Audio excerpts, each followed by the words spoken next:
हामी अहिले गोर्खा जिल्लाको बारपाक गाउँमा आइपुगेका छौँ। अब दृश्यमा देख्नुहुन्छ वरिपरि हेर्नुहोस्, बारपाक गाउँ वरिपरि बारपाकमा बस्तीहरू झुप्पै देखिन्छन्। बस्ती पनि बाक्लै रहेछ, तर तलबाट आउन बाटो भने चाहिँ ठाउँ ठाउँमा कठिन रहेछ, ठाउँ ठाउँ चाहिँ पिच पनि रहेछ।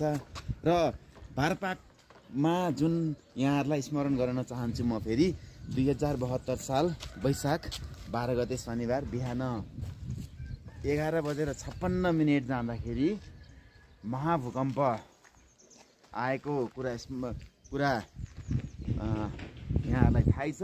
जुन भूकम्पमा परि हजारौं व्यक्तिले ज्यान गुमाएका थिए भने कयौं भौतिक संरचनाहरूमा क्षति पुगेको थियो।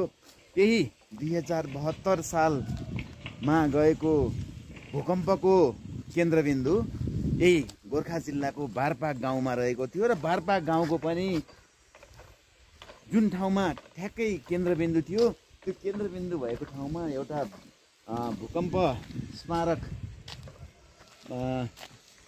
पार्क जस्तो यहाँ बनाइएको रहेछ र यहाँ माथि लेखिएको रहेछ।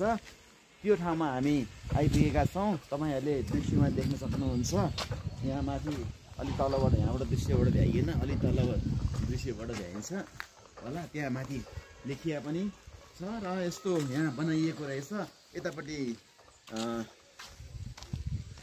भूकम्प स्मृति पार्कको वरिपरि हामी परिक्रमा गर्दैछौँ।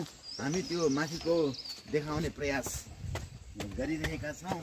त्यहाँ माथि लेखिएको कुरा 25/4/2015 अर्थात् 2072 साल 1 महिना 12 गते 11:56 त्यहाँ लेखिएको छ। त्यो माथि जाडो रहेछ ठाउँमा।